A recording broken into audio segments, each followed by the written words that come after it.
Welcome back to Joy of the Hang. It's Sharon and Lauren here again. Hi, Lauren. Hi, Sharon. How are you this week? I am fabulous this week. Great. And I'm excited to share that we have another guest with us, and it's Irene Moksha. Welcome, Irene. Thank you. Well, it's great to be here. Yeah, thank you for joining us. Do you have a question already? No, I was just saying, I have a million questions lined up. I just need to tell everyone that I think that I've known Irene, for a couple of minutes, and she's already my new BFF. So just everything you know, and you're entertaining and you're fun and you're smiling. So this is going to be really, really fun. Yeah, this is going to be a great interview. And a little bit about Irene, just to introduce her to all of you. She is a life coach specifically focusing on Dreamwork and expressive arts. Is that correct, Irene? That's correct. And she has a Master of Arts in Psychology, focuses on creativity and innovation, and second half of life, aging consciously. Right? That's right. First thing I want to talk about, though, is your last name. Now, Moksha, I looked up the meaning of Moksha because it's a name I haven't heard before. And it means, what I found was the freedom from the eternal cycle of life, death, and rebirth. It's the ultimate goal of one who practices Hinduism. Moksha is derived from the Sanskrit word muk, which means to free. So can you tell me how you came to have the last name Moksha? Sure, yeah. So I had been married and had a very traditional marriage, and then I was on my own for about 7 years, and then I married a local businessman. And when he was wanting to be single and married, and we were winding that down, I was doing my master's program then, and I was just really feeling like, questioning that whole, who am I and what do I have to offer and what do I want to bring where I go? What do I want to walk in when I walk in?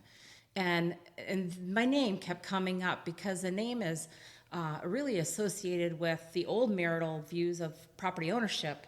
And so we take a man's name and we sometimes fail to even be us at all anymore. We're just Mrs. Them. And I just said that to Sharon early that, you get married and when they introduce you to the crowd after, they say, like for me with my husband, they said, I'd like to introduce to you Mr. and Mrs. George Rowe.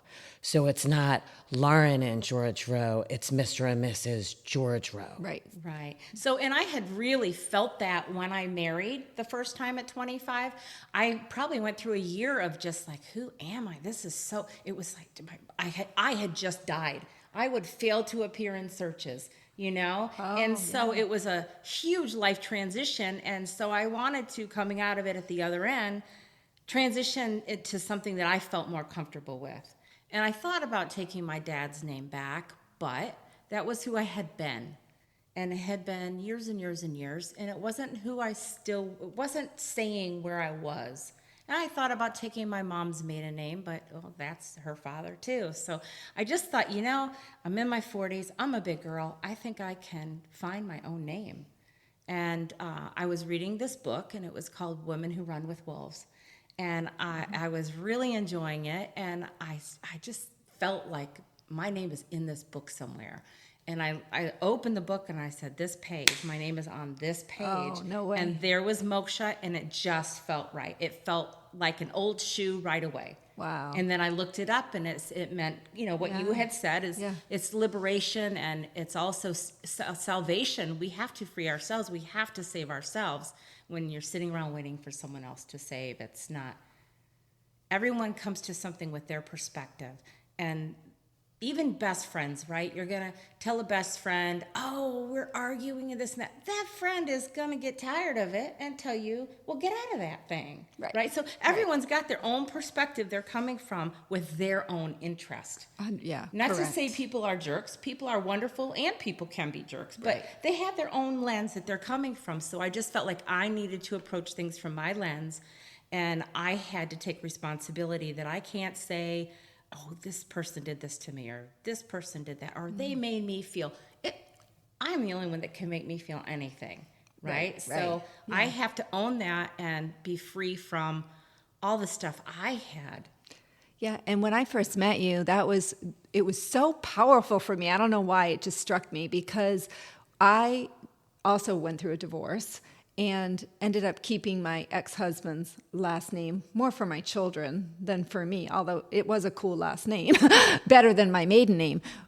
But same thing, I thought, okay, now I'm no longer really Sharon Stark. I'm definitely no longer Sharon Reynolds, the name I was born with, right? So it's like, all right, who am I? And it never even crossed my mind that I could give myself my own name and create a new identity. And so same thing, I struggled. So when you said that, it was like a light bulb went off, this aha moment, like that is brilliant. Why don't more women do that? Because you're the first person I've ever met that's had the courage to do that. Well, so, thank you. Yeah. And, Thank you for sharing that. Some women had said to me, a lot of people don't really feel like they're within their own power as long as they carry around their husband's name. But they hadn't suggested finding a new name. They just was like, get rid of that name. And I actually had kept his name for my children. And then I kept his name as a hyphen into my second marriage. And so then I'm looking around. Two names. And I'm like, this is the tilting point here. I've got to make some kind of change. Yeah. I appreciate the self-awareness too when you talk about having control over yourself, in the sense that it's taken me many, many years to realize and truly live with the fact that you can't change other people. It's not about other people. You can only have control over how you react to other people or situations. And it seems like such an obvious and simple thing, but to actually live that truth, I find really, really difficult. Well, it isn't a situation where one day you wake up and you just do that. Right. You continue to grow into it. You continue to live in it. You continue to get off the train and come right back to it. And hopefully we get to a point where we're responding and not reacting. Because as long as someone else can control our emotions, it's happiness doesn't happen. Right. I like that. Do you have children? I do. Yeah. How old are they? 26 and 28. And how do they feel about the name? They said they were fine with it. They were teenagers when I made this transition, and I just said, when my dad passed away when I was 12, and it was a pivotal age, and my mom remarried, and changed her name, and it really bothered me that we weren't, then in those days we weren't listed in the like if someone just wanted to look me up, we weren't in the phone book, and it just complicated things. So I wanted to make sure that they were really comfortable with it, and they said, you're right, Mom, you've kept this name for a long time. I mean, I divorced when my kids were 20 months old and I was 5 months pregnant with my other one. So that in itself is its own crazy thing. But, they acknowledge that if it helped me, that was good. Okay, so you changed your last name, and then what?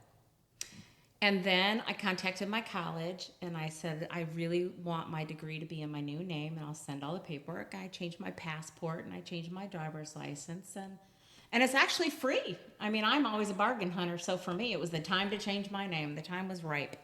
So I just did. Did it change how you felt about yourself? Was it a big relief, or was it how it was a mixed bag. Okay. So it was a relief. I felt like I was reinventing myself. Like it felt like a really fresh slate. Okay. And I liked that. What I found was interesting that I had not counted on was, like, when I was married, I was McCool. My name was amazing. I would apply, 1,000 people would apply, I'd get hired every time. And they just loved my name, it seemed. I mean, I'm sure I had skills as well, but they see my name, they're like, well, who wouldn't want a McCool working for him, But when I changed my name to Moksha, and I had even more experience, I wasn't getting the callbacks. Interesting. So I really, or I'd show up and they'd be like, well, you don't look Indian. It's an Indian name. And is your husband Indian? And I'm like, well, I wasn't expecting all of that. Which is totally inappropriate. HR-wise to ask that. You cannot ask. This is my thing, though. So your major is psychology. Like, the psychology behind that is fascinating to me, right? Did you ever research that? Yes. Because that is a fascinating comment to say the last name made a difference. It really made a difference. You're surprised by that? Actually, yes, I am. I'm surprised you're surprised by that. Yeah. But maybe I worked in HR for years. Okay. And I will tell you, obviously, I did not. But one thing that you hear time and time again is people are 100% discriminated against based on their names and the perception of what the hiring manager thinks. People who want to discriminate against, Black individuals if the name sounds like a Black person. When those people too ethnic and they're racist, they will 100% completely hire the name Peter of the Bell. person that sounds more white, not Asian, not Black, not any type of ethnicity. And it's not as bad as it once was, but it's still prevalent. I think for Caucasian people, it's a very invisible thing, right? We don't see it because we're white, so we wouldn't see it. Right. But the same when I was married, there was a lot of places that I was openly welcome into, and when I was a single woman, I didn't feel so openly welcome into. So, I mean, I know from my mom, she said that she left the church after my dad died because she went from being this devout member, a valued member of the church, to all of a sudden being looked at with suspicion from the other ladies that, is she going to take my husband? Oh, God. And, what is happening in your life can change an entire dynamic. And that doesn't just happen in the church, though. Like, that happens, I think, everywhere when women suddenly have a friend that's single. Mm-hmm. And suddenly, you don't, Sharon, and I don't, but some women then start to look at these single women as though they're a threat, which just is so ridiculous. It is ridiculous, because I would say, if I didn't want my chump, what would make you think I'd want yours? I mean, really? That's funny. It's funny you say that, because I was at the nail salon this morning, and the nail tech kept asking the customer if she was married, and she said no. Do you have a boyfriend? No. And it was all these I'm like, you're making her feel bad. She goes, and finally she said, no, I'm solo, I'm alone. By choice. Right, by choice. And I wanted to turn and high five her, that's okay. It's so cool that, but anyway, I just think it's really interesting that society thinks you need to be coupled up. Right, they do. To be it's an expectation to be happy. And so they want to know, well, what was the last relationship and what happened? I'm like, it's just not about that. I just want to focus on my own self. Yeah. Although we have changed it up a little bit, in that when you think that, Valentine's Day had just passed, right, and you do all of these galentines now, which I like to choose to look at it that we're celebrating any type of relationship. I mean, I think that as human beings, we're not meant to be totally solo and alone. Right. Some type of relationship, but it doesn't matter if it's an intimate relationship or a really good friendship. So I love how you see the Galentine's events all over social media, and I think it's really cool, just girlfriends celebrating, right, their girlfriends. Well, and in psychology, we talk a lot about the inner marriage. So it's the finding yourself to be a very balanced person, which has nothing to do with sexuality at all, but just, if I like to do this, but it's not a really feminine thing, that's okay. And if I don't like to do this, but it is a really feminine thing, that's okay too. Right. So just finding out who we are, who am I without the constraints of all of those things that, I mean, I know I was a little girl. I was either going to grow up to be a teacher or a nurse. Those were my basic, or a wife. Right. Those were my basic choices. Yeah. And it isn't that way now at all. Young girls, it's very, very different. But it's also kind of swung almost the other way, where I see young men being very effeminate and these women being very strong, and right, they have to find their balance. I get a good chuckle out of the teacher, nurse, and wife thing, though, because you think with men, they fantasize about, the teacher or the naughty nurse, but I'm not aware of any fantasies with the wife, Well, coming home late at night and there's my wife. I don't know. Haven't you heard of hot wifing? Haven't you heard of hot wifing? Well, I mean, it's just funny, It's very different. It's a more matronly thing. Yeah. Yes, it's definitely seen as more matronly. Yeah. Exactly. So tell us a little bit about your Dreamwork. Explain, what is Dreamwork? What if somebody was curious about what their dreams meant? Is that what you do? Analyze the dreams, or tell us about that? Sure, yeah. Okay. So about 1,000 years ago, I was introduced to Jungian psychology. I think I was 17 years old. I was in my first year of college, and I fell in love with Carl Jung. And he is, I would say, the leading person other than Freud who looked at dreams. But with Freud, of course, everything was sexual. Everything. Yes. So I really liked how Jung, and Jung was like Freud was his mentor, but then they had a breaking off. And he, in psychology, the goal is to make someone a little less broken, a little less miserable. But Jung started seeing people as beautiful, brilliant, whole people already. And he was helping more to, nurture that back, to heal that back. And so he partnered with a person rather than, the patient down here and the doctor up here. He would really work with the person. And one of the areas he really liked to work with people with were what they were dreaming. And so he looked at a more universal symbolic framework for dreams. And he knew that certain things, stood for something. And so dreams are brilliant. Like, I think of the whole universe and the grid and all this consciousness out there, and a dream will come to me and it'll tell me something. And if I don't quite get it, don't worry about it. You don't have to really ever stress about your dreams, because if you don't get it, it'll just keep coming, and it'll come in other ways. And so I may think my dreams have no significance to each other, but when I'll look back over the year, I'll be like, oh, my dream was trying to tell me that way back then, but I didn't even get it until this, because they had to tell me in several different ways, like the idea that God is created in the image that you can accept. The dreams kind of come in the images you can accept. So if you don't get them, don't worry about it. So I like that aspect of, like, you don't have to be up in your head. You don't have, it doesn't have to be. But everyone always does. Everyone's always trying to figure out what it means. I mean, Sharon and I are sitting here both, thinking, oh, what's a dream that I can mention to Irene, see what she says that, what it means. Or Sharon and I end up leaving and I'm like, oh my God, Sharon, what a freak. Like, didn't know that's what you were dreaming about, but it's fascinating. Yeah. Well, the most bizarre things are sometimes the most fun. Right. They give us the most information. Like, if you dream about poop, like some people dream they're defecating or urinating in their dream. That's actually a very cleansing process. We're cleansing our body when we do that. I just had that dream the other night and I have had it repeated. I thought it was an anxiety, because I feel like my anxiety dreams of not doing my homework or my teeth falling out get repeated. But I've started to have this dream where I, need to use the bathroom, and either there's no door on the stall, or I go, number 2 a lot. I poop, I shit, whatever, and there's no toilet paper. And it's horrible. Sometimes it's hard to clean our shit up.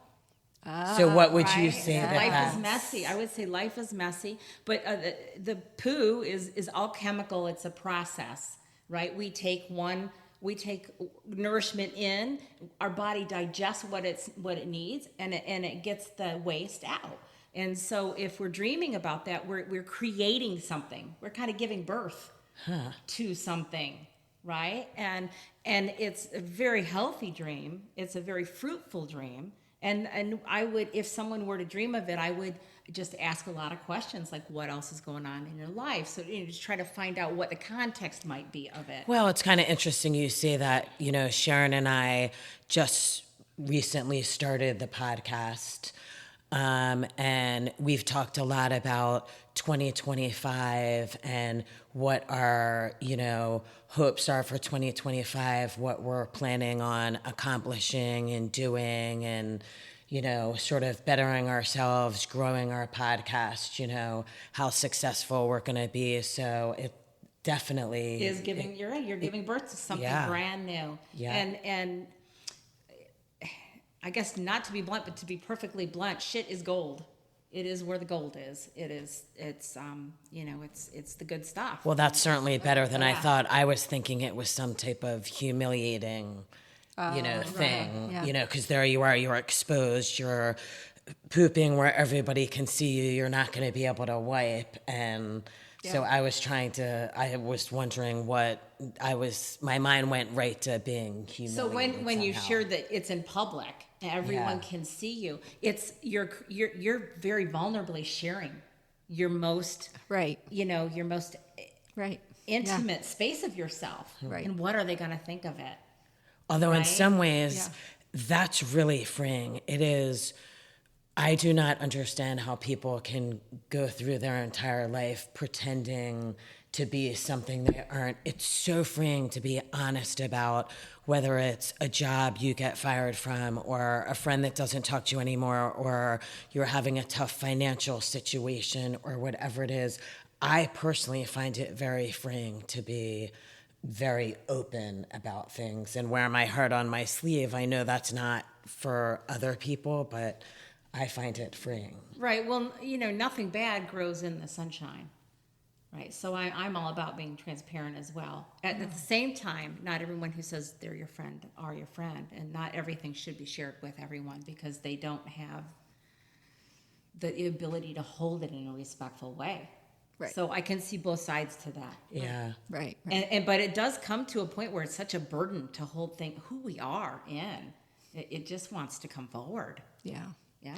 I have another dream that was recurring that I'm curious about. So I have a dream where someone who passed comes to visit often. And I actually saw a spiritual advisor about it, and she said he needed to come to you to say goodbye, to apologize for how he treated you in life. So is that a common thing too? People who have passed visiting us in our dreams? It is. I think that if you believe in contact with other higher planes, other higher planes, people are able to come through when you're very relaxed, and so you're very relaxed in your sleep. That's when you're the most relaxed. They also tend to come through more around holidays of their birthday or their passing or something big going on for you. Okay. So I know my mom has visited me many times in my dream, and it's always really special when she comes in. Yeah. At the same time, I wake up and I miss her all over again. Yeah. Because she was so right there. But then when you say visit, so where do you believe vivid. she is coming I think from? she's coming from an ethereal plane. I mean, where is there to go? Right. They're out there somewhere. Their energy is still. And I think they live on in us. People live on in us, which is, not part and parcel of Dreamwork, but it just speaks to they're there, and okay, now I can get in to visit her. Or, a lot of times they say spirits come in through the electricity. Or all of a sudden you start noticing a certain time on the clock all the time. Every time you look 11:11. Yeah, 11:11 or 3:3, 3:13 or whatever it is. Yeah. And there's some significance to you that you and that person share that you would know. Yeah. So I think they do come in our dreams, and they sometimes partner with us and like, you're okay, honey. Yeah. Yeah, exactly. It's comforting. Usually it's comforting. Usually comforting. But even when it's not comforting, like I had a dream, it was one word, and it was scary as heck. And so I'm in my dream, and all of a sudden I see these huge block letters. And I said in my dream, Diogenes? What is Diogenes? And this booming voice is Diogenes. Diogenes. Like, Wow. I wasn't getting it in my voice, and I've never studied Diogenes. Well, you can believe I did after that. Right. I really studied Diogenes, and I worked. What is Diogenes? Oh, he was a philosopher who lived in ancient times, and A Greek philosopher. A Greek philosopher? And he is known for being eccentric and extreme. And what I was going through at that time was my second divorce, which is really hits you especially hard, because it's so hard to trust again the second time. And then to get betrayed again the second time is just, ugh. And he was known for wandering the streets in the light of day with a lantern because he couldn't find an honest man. And so Diogenes was coming in with his energy to be like, that's crazy. You're going to be okay. You've got this. Yeah. And we've all had worries about that, you know. So yeah. It is interesting, though, with you mentioned being divorced twice. And I know with marriage, you make the commitment, what have you. But, there's so many people out there, myself included, who certainly dated a lot. And so you break up a lot. so each of those relationships started and finished a very different, way. Graduation. Yeah, you never go into a relationship assuming it's going to end, which makes things, my husband and I were just talking about, he's taking a new job and you have to do all of figuring out severance. So it's like you're starting a new job, but you have to sort of talk about when you would leave or if you got terminated. So like in a marriage, if you sign a prenup, you're sort of acknowledging this might not work. It's just, and relationships to me, it seems more normal to me, if that's what you want to say, that people would be divorced twice or 3 times or 4 times, as opposed to people who stay married. Right. Yeah, they say if you get divorced the first time, which more than half marriages do end in divorce, that you'll even be more likely to get divorced the second time. So it's hard to go into it feeling that, but being so hopeful. Although, love is all in the chemicals. Are we in a state of mind to make a decision to marry when we marry? Right. No. In love. We're in our minds, right? Right. Exactly. We're not thinking from a practical place. Usually. Right? Usually, yeah. So you also brought a book with you today called Existential Kink. Right. Can you tell us a little bit about what's inside that book? Yes. Because we like the word kink and we're very curious. Yes, we do, Sharon. Yeah, and you can see on the cover she's got one eye open and one eye shut. And so it's kind of about the things that we see, the things that we won't see, the things that we can't see, and understanding ourselves. And there are many things that are within our psyche that are really deeply repressed, and that's why we do have a life coach or a therapist to help us, because it's hard to see what we're literally blind to, and someone else can help bring that out. So she speaks a lot, this doctor speaks a lot about, she speaks in a real layman's terms about really heady stuff. So I like that. She doesn't talk about people's heads. And she's like, you know what? This is who we are, and it's all okay. And don't, we have these repressed sides of us, and we're ashamed of them. And the I Ching talks about this too. So there are many paths, many ways to get through a path. So the I Ching will talk about the 4 things you've got to avoid: guilt, shame, doubt, and blame. Oh my God, which are 4 things we all do to ourselves probably every day, starting immediately when we wake up. So that feeds into our existential kink, because we feel so shameful if we have a thought that's impure, or just not what we were taught, or if we want to go a direction our families might not agree in, or just the different things in the world. What is good? What is bad? I think it's so much more important to be authentic and to be real. Well, don't you think sort of, from day one, I feel like we're all sort of taught to be exactly like everybody else. Like standing out, being unique, being an individual isn't okay. It's weird. It's attention seeking.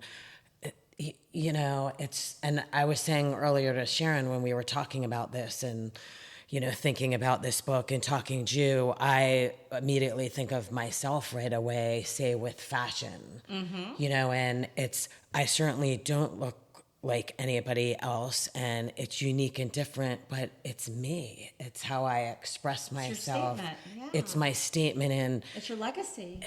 Yeah, and it makes me feel good. Right. And trying to explain to people why you wear what you wear, why you want to look the way you do, because it makes you feel good. It's not because you want to be the center of attention and everyone looking at you, that it's sort of your truth. Exactly. It's my authenticity. Right. I went out with one of my girlfriends yesterday, and she said, "Oh my gosh, look at you, like from head to toe, your earrings and your hair barrette and your shirt and your shoes and your..." And she said, "You're dressed like you're going on a date." I said, "I am on a date with myself. I'm showing up my best self." Right, I love that. I just want to feel nice about myself. Right. Yeah. And I don't really need to explain it beyond that. Right. I think I'm often misunderstood, and I don't care. I mean, if it's my boss, I kind of care because I need that job, and I got to try to at least show evidence. I will let my evidence speak for me rather than defending myself. But that's the hardest thing is we all have it as such a strong need to be seen for who we are. And when you know somebody sees you, I mean, that's just the best feeling in the world. It is the best feeling in the world. They don't have to agree with you, but just to be seen.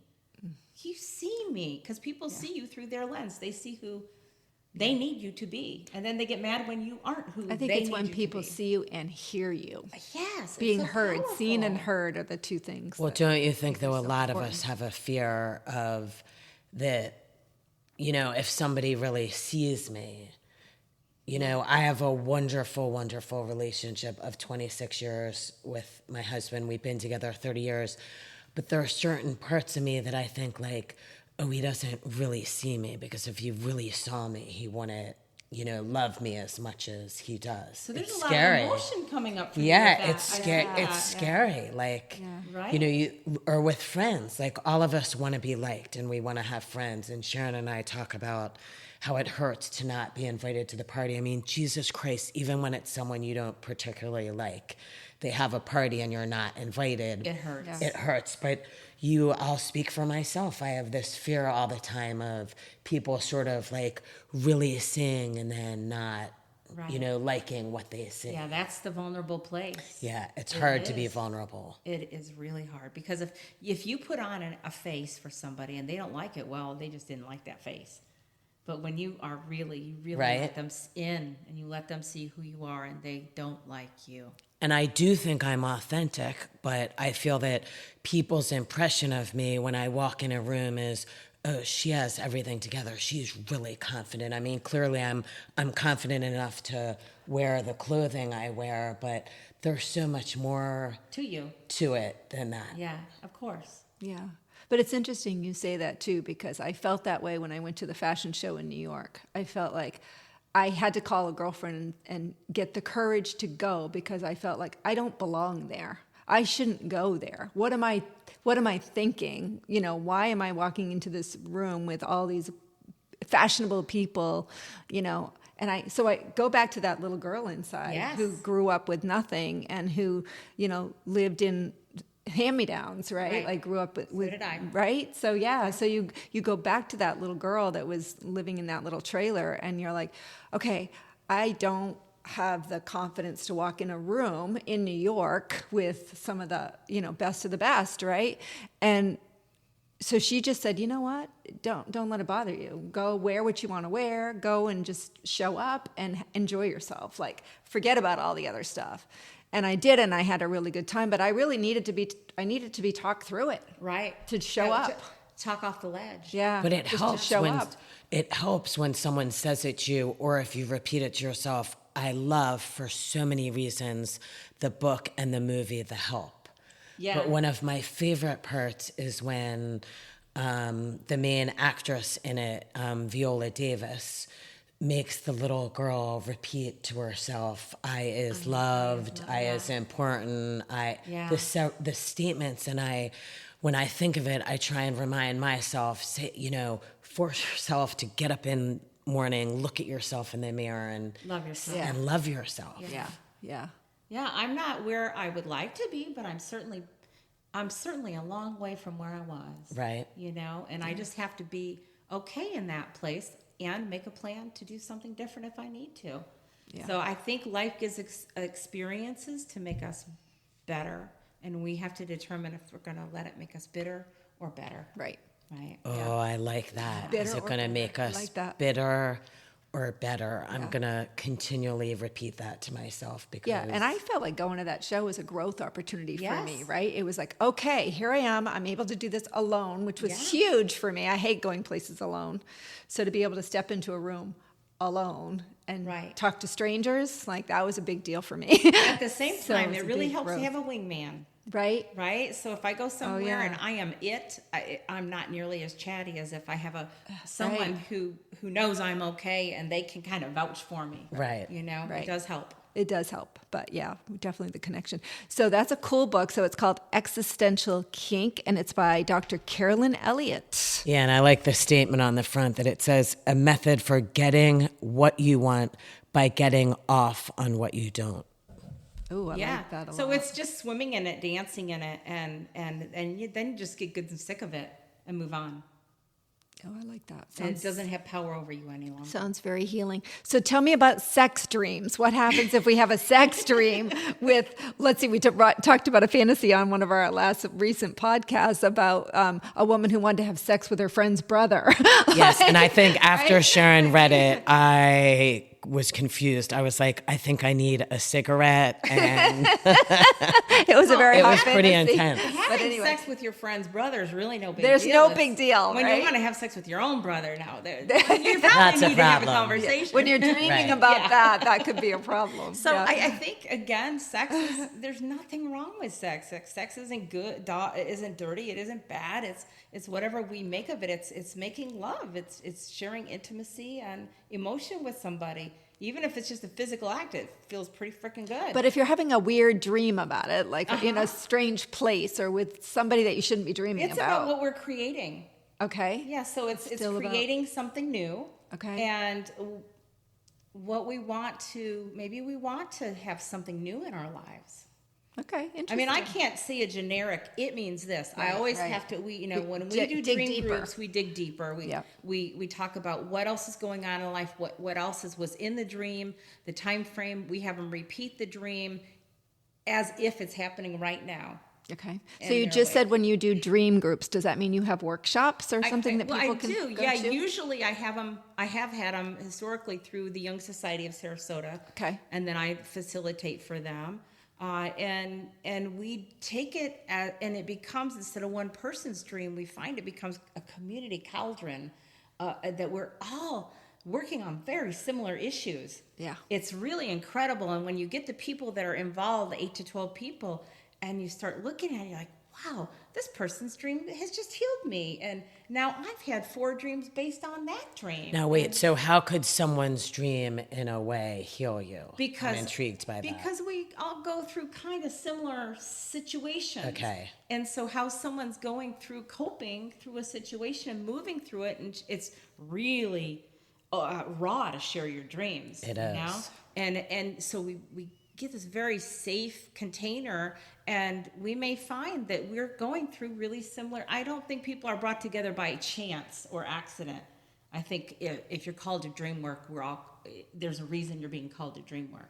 So the first thing I would suggest to people, if you're interested in exploring your dreams whatsoever, is people will say, well, I just never remember my dreams. Well, get more conscious with them. So commit to putting just a pad of paper and a pen next to your bed. Yeah. And then if you wake up at 3:00 in the morning from a dream, jot down at least the gist of what you dreamed about. What you dreamt. Right. And usually I find my most active dreams are right before I wake up, like 4, 5, 6 in the morning. I get really active dream.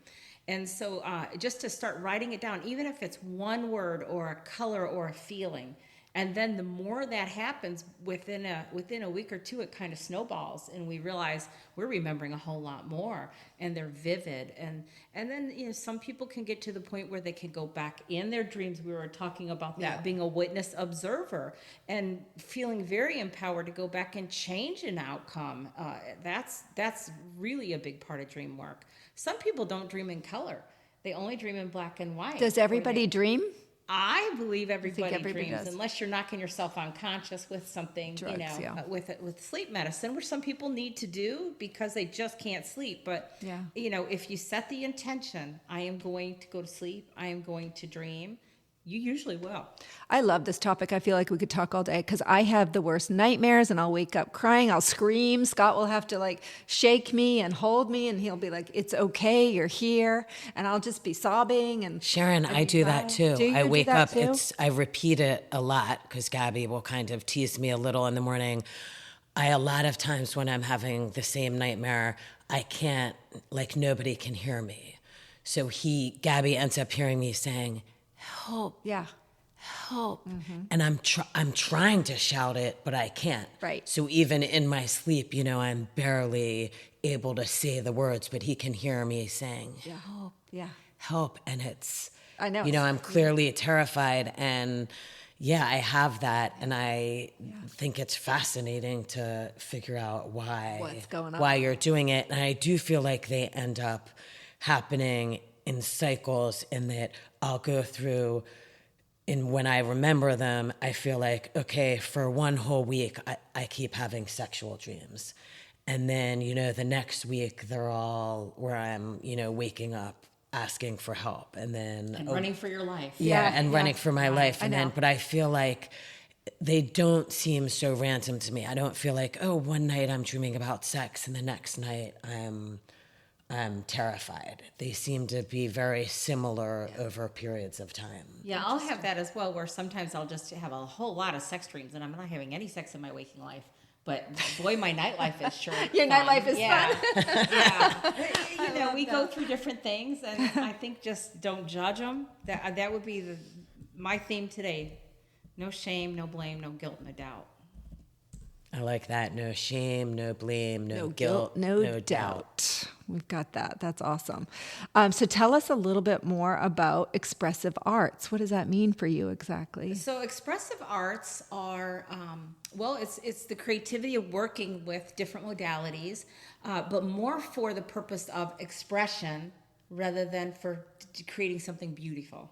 Okay. So it's not for a physical appearance, although it can be really beautiful. But it's more of just something coming up from within. So I personally feel called to mandala work. And I find myself doing mandalas again and again and again and again. And what is mandalas? So a mandala is where there is no beginning and there is no end. So it's a circle. And it's I would say the Buddhists are really well known for the mandala. Okay. So the mandala work. Oh, that's gorgeous. Thank you. Our listeners can't see this, but it reminds me of spirograph. Yeah, Yeah. or lace Right? even. Yeah, So lace. It's very. What are those lace called that gorgeous. you put like under a cookie Yeah, a tray? doily or A doily. whatever. Doily, Yeah. yeah. So it's very intricate, and it just takes me to a different place. And sometimes words come in, sometimes thoughts come in, sometimes people come in. So this one I did, and it was just please, please, please, please, please, please, please. Did you draw this with a stencil or freehand? Freehand. Oh So my gosh. basically I please. This is what I do. I please. I please. Wow. The important are all at full strut doing for the beautiful. So, different things come up different times. The eye of God looking out for humanity. It may be pretty or it may not be pretty. But for me, this was a friend who had passed, a dear friend that we had since we were in diapers. And one of the last messages he sent me, it said the best thing I ever made was a friend. Oh. And so I made this for him. And he cocooned from a caterpillar he had transformed. Right? He has gone to another plane. I love so that. sometimes this one is clearly a serpent, and all around are these ancient symbols. There's Egyptian symbols. I don't always know what they mean, and I don't have to. What you can't see is we're looking through right. a book that Irene's showing us of all of these beautiful doily-looking mandalas. Mandalas, like artwork, but they're all slightly different. Some have words written in them. Even Some like have a the infinity hieroglyphic sign. Yeah, some look hieroglyphic. Very sort of complicated doodles, if you will. Yeah. Which, to that note, do you believe doodling? Oh, yeah, I'm actually- big on doodling. So what do you think that is, like doodling, when I people think doodle? I think it helps to, for me, organize my thoughts. When I'm at a conference, I will doodle all day long. And do you doodle the same thing? Like, I find myself repeatedly, Yeah, sometimes- I always doodle squares. Right. Like I doodle, but like 3D squares. Right. And then I shade part of it in. It's always... For me, it's spirals. Huh. I get really drawn to the nautilus and to spirals and different things. So I think it's healing some part of us that we don't always have to examine in another way. We just have to go, that felt really good. And usually when I do expressive arts, I'll play a sound healing music. Stephen Halpern he has a doctorate in music therapy, and he has these sound waves that come up within his music, and you don't even know, but when you listen, all of a sudden you just feel yourself letting down. And so then you can go to deeper creative levels. And also you do multimodalities, so maybe I'll take a stroll with stop point watches, meditative stroll, and then I'll do some music, and then I'll do some drawing, and then I'll do some painting. And if I can spend a whole morning doing it, I can go much deeper. Usually my first piece or two is just to get the clutter out. Yeah. So well, with that music, it's so crazy because there's a show on TV that's so outrageously popular. They're just coming out or about to come out with the third season. It's called The White Lotus. And they were just talking about how in the beginning of each show, they play music. There's no words. It's very, I'm trying. ephemeral. Yes. Yeah.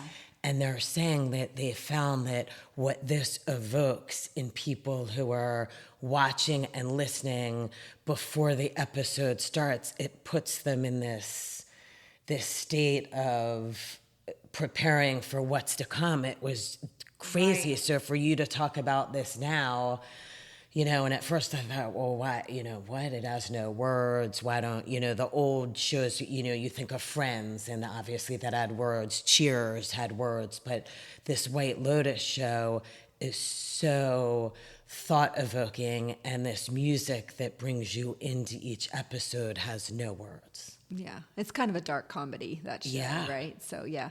Well, if Irene will let us, hopefully we can take some photos of that and share absolutely, it on yeah. our Instagram page and whatnot. That's awesome. I love that. That's beautiful. So do you teach people how to do this as well? I do. I work Okay. with people one-on-one or in groups, and we do expressive arts together. And again, when we're in a group, sometimes you'll see different themes kind of come up from people that are across from each other, but not close enough they can even see each other. But there's a collective healing that happens in these Right. rooms, An exchange of energy, An right? exchange of energy for sure. Right, yeah. So this one is a dream that I had about. It just felt like I was giving birth to something new, and all of a sudden, in my dream, these thousands of butterflies hatched out of my ear, and like I could just feel it. I could feel the fluttering within my ear, like wow. these the caterpillars, The vibration. and the chrysalis they were in were hatching, and then all of a sudden they just came out. They were just flying everywhere, and so I worked with my dream a little bit that day, and then I just kind of created a collage to make it more, to put more flavor on it. I had this combination of tattoos on my arm. I don't have tattoos, but in my dream I did. Yeah. And I had these crystals on me, and then I needed to work with it more. And it felt like I'm really pulling more of an Aztec feel out of. And I'm noticing you use the infinity symbol a lot. What is that number? 8 turned on its side as infinity, and 8 has always come to me as my number. Okay. I don't know why, but 8's my number. Even like my phone number has a lot of 8s. My social security number has a lot of 8s. What's your birth month? My birth month is not 8, but it is 10/19, and 9 minus 1 is 8. I was thinking you were end of the year because Yeah. when you said you went to college at 17, I'm a November baby, and I went to college at 17. Yeah, so when we were younger ladies, they didn't give us all these labels they give kids now. If you were bright, they popped your little butt in kindergarten at 4, and then you were in 12th grade, you were 16, and you just assimilated in with the big dogs. Yeah. Right. And you just got over yourself, right? You're not the smartest kid on the block. Now you're with kids who are older, and you're kind of struggling sometimes for concepts, right. But yeah, I have a late birthday. But yeah, and I really think my journey is all linked of course, for the youth. We have our childhood, and then we do damage control the rest of our lives from that.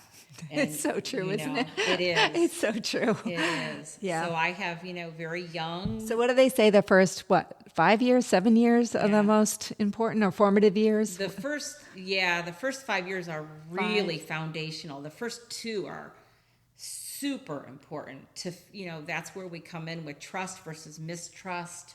Okay. Can we trust our caregivers? Are they reliably there? Are they reliably sober? Are they able to meet our needs? Does someone attend to us when we have a problem? I mean, I worked in the foster system for many years, and I never worried about the kids that were a total mess. I worried about the kids that were stoic. I worried about those kids that didn't cry when they got hurt, because they knew no one was going to come.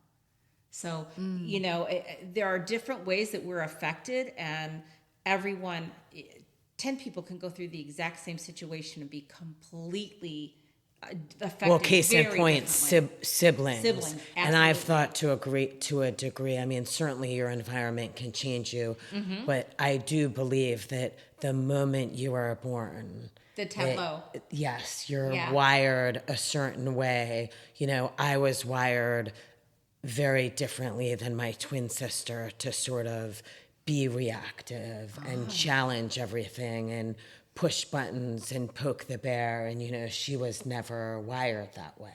Yeah, I didn't know you were a twin. Yeah. Are you fraternal or We're identical. Wow, but not. But not, totally not. So Right. when people, you know, Sharon and I have talked about this before, when people talk about their, you know, birth sign, and yes, we're both Scorpios born on November 2nd, but whereas I'm the stereotypical Scorpio, Who came out she first? is not. She came out, she is 5 minutes. So you were always fighting to be seen. She was the first. That's a good in point. that way, right? Yeah. Yeah. And I would think as a you know, a twin, you share everything. You didn't even have your own womb, you know. So it has to double that fight. For Yeah, and back then individuality. now they put the kids in different classrooms, what have you, but then you always had the same teacher. Same clothes. You same sometimes. clothes a Yeah. lot. Somebody would give us something for the birthday, and you don't want one to get upset. So every year for our birthday, you know, people would give us the same exact And thing. sometimes you didn't even have a name. We go back to the names. You were just the twins. Yep. Yeah, the Trib twins. Yeah. Wow. Interesting.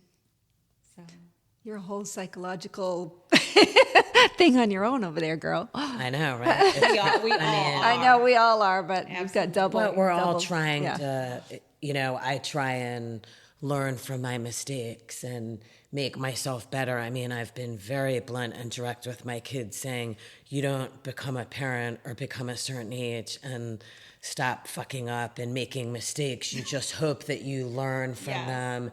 You don't, you know, continue to make the same mistake. And I'm always hopeful with the people I consider my friends that, you know, they know who I really am, and that if I make a mistake, They'll have say grace. something wrong, Some grace. they'll have grace, and I Yeah. can say, Well hey, put, I'm yeah. sorry that I said that, I shouldn't have said that, or I'm sorry I made you feel this way, and that they'll forgive me. And I think at this point in my life at 53, I think about forgiveness. Yeah, and it doesn't always take much for people to leave your life.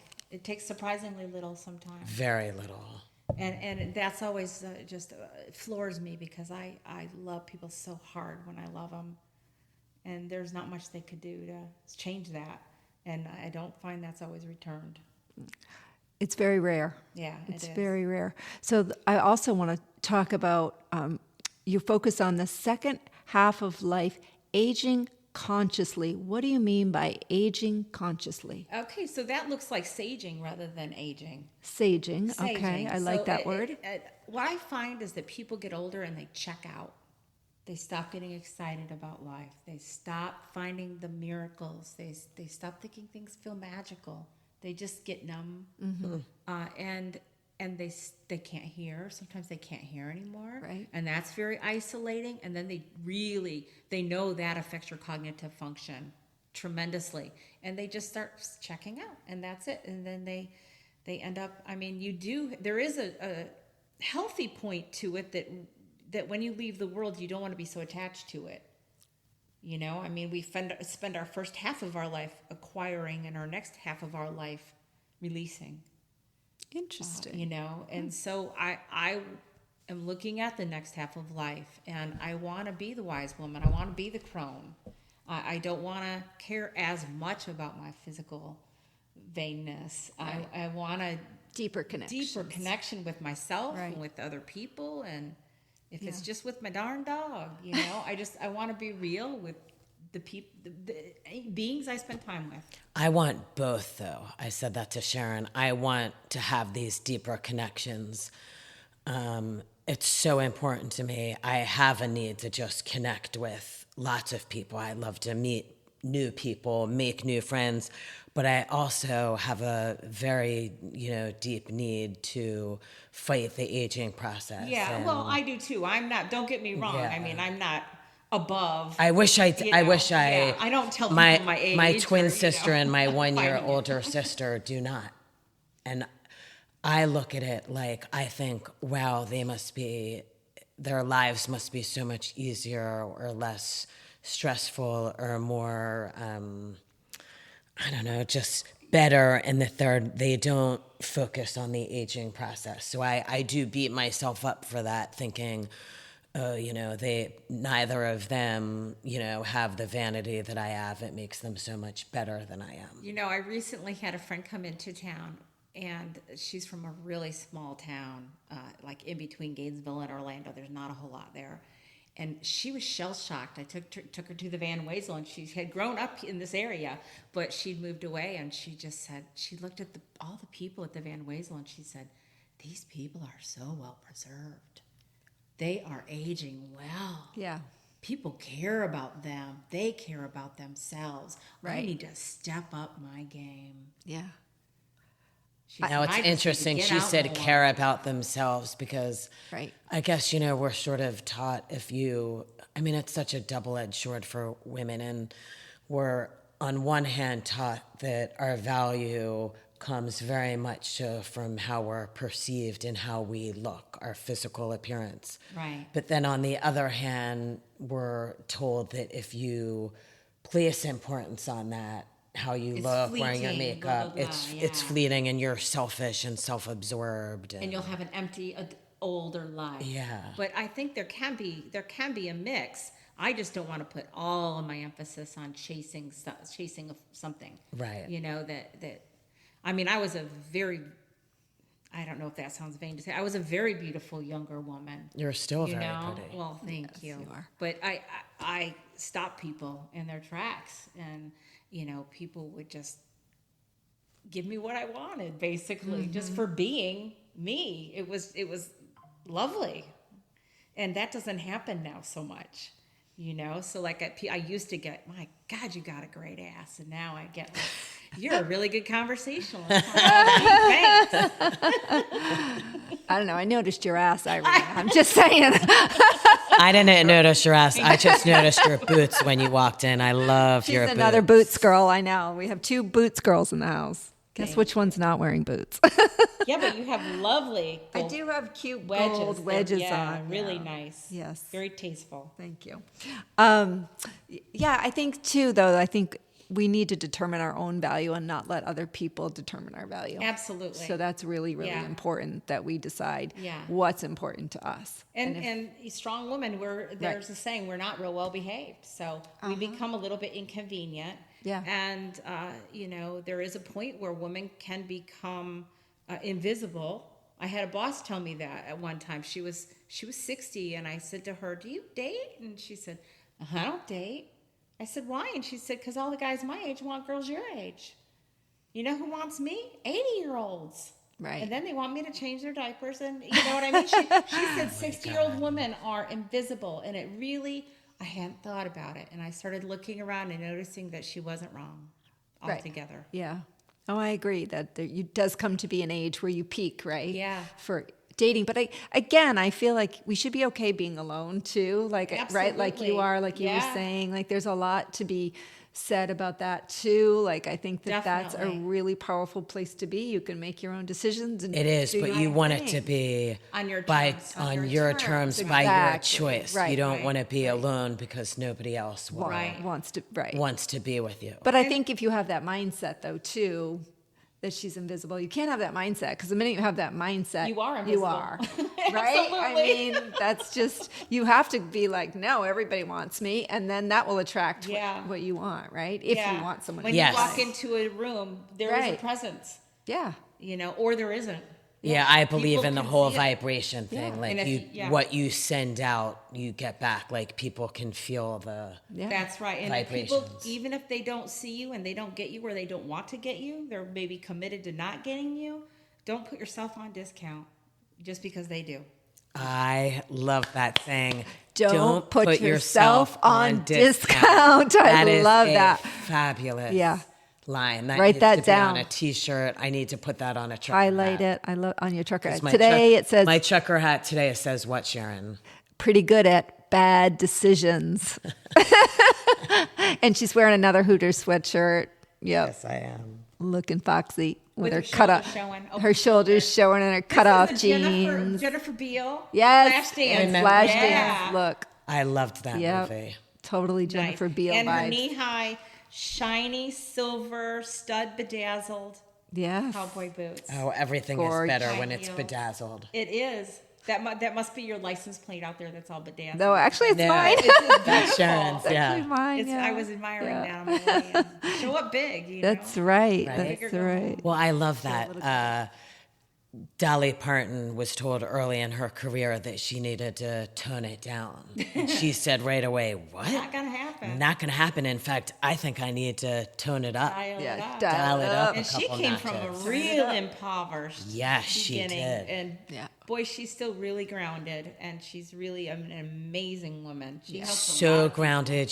I was just going to say she donates so much money and that some of it's announced, but she does a lot of anonymous she just does a lot donating of good- that she'll buy 5,000 books for Appalachian children and say nothing to anyone about that. and she still has her, 38 triple E's and Yeah. her third facelift and 500 wigs Her and 25-inch waist. and wore that Cowboys cheerleader outfit. Yes, I mean, she if did. she wasn't my hero, rocked she it. was after that. She But did. and so you Rocked can it. do both. Absolutely. Yeah. Right. You don't have to age gracefully. Well, is. I think she is aging gracefully, actually, but she's rocking it. Yeah, I feel we are Rocking it. unwritten. I think we Unwritten. can determine I love that. what we want to do in this day and age. I think it used to be very predetermined, but So if somebody wanted to find you to get one of your coaching classes, how would they find you? Do you have a website? I had a website for many years and I let that go. It was something I released. So I guess if they wanted to reach me, I could give you my contact information. Okay, well, through the contact site. us on our website, and then we can get you in touch with Irene if you want to learn more about Dreamwork or expressive arts, or just if you need a life coach, if you need some new direction and can't figure it out on your own, right? Yeah. Well, definitely, by the way, in our future, I see us having you, when you are available, come for Sharon, myself, and all of our lovely friends to do a workshop for that's a great idea. dreams. Oh, I'd love Would to. be so great and yes. freeing and healing. And we have very open-minded friends who would love to be privileged enough to be able to That's a great to idea. do that. Well, that is actually why I gave up my website, because I work on what is drawn to me. Whatever I draw in, that's what I need to be working with. I don't want people. I mean, I've always thought, well, I could just have somebody in Iowa call. I could do a dream analysis on the phone for a quick 10 off or something like that. But it's not what I want to attract. Okay, so I like that. I work with what is attracted to me. And Well, that's a great idea. It is, and it's it's so weird. I can't explain it to our listeners, but it just makes me feel like my mother-in-law, a good example, how I'm feeling right now. My mother-in-law just graciously takes me to a spa every year. And my husband's aunt goes, all his cousins, and they have a lot of workshops. And my husband's cousins did this one where there were crystals involved and there was healing. And, my husband's cousins, like myself, were athletes. They're sort of tough, if you will, confident, but everybody was in tears. And you have some aura about you that's makes me very emotional. I don't know what it is. It's just something extremely powerful about what you're sending out into the world. The vibrations that you're sending out are extremely emotional. I've always said, and my twin sister would say it too, and my husband would say it too, I'm not a crier. I just don't cry. I've always thought it doesn't do anything for you. Crying doesn't make the situation better. But I've had swollen, red, teary eyes since you started this conversation. I know. Well, the harder the exterior, the harder the shell is, softer the interior. So That's another great line. The most badass people are usually just my favorite folks. Aw. Thank you for that. Oh, and I so see you. Oh, that's a beautiful. That's a beautiful line. Now I'm gonna, now she's really going to cry. Now I'm full faucet. So we always end every episode with giving some advice to our listeners from your younger. What advice would you give to your younger self? Do you have? Just go fearlessly forward and stop pleasing everybody. You're never going to please everyone. Yeah. You're not peanut butter. You're just not. You're not going. It's not possible to make everyone happy. So really, be true to yourself. Go fearlessly forward. Be peanut butter. Be peanut butter. I like that very much. Well, Irene, thank you so much. We've really enjoyed having you, and I think Laura needed a good cry. So it's been an emotional. It's been an emotional interview, which has been great. So thank you. Thank you. Thank you very much for having me. Lauren. Thanks, Sharon. Peace out, friends. Peace out, Girl Scout.